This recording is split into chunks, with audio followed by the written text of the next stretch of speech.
Welcome back to the channel. Today I wanted to show you what you could expect from Virgin Atlantic's business class amenity kit, or the goodie bag as they call it. So they've kind of went the way of kind of KLM. I think that Virgin Atlantic's been doing it before with the recycled materials bag there.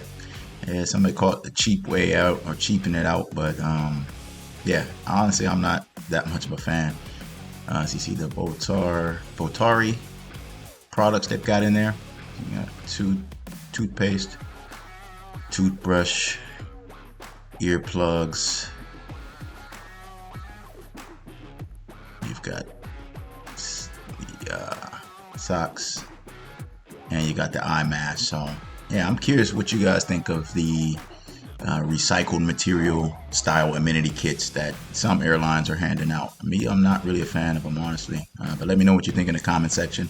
As always, I appreciate you watching. Please hit the like button, subscribe to the channel if you haven't already, and share this with a friend. Thank you.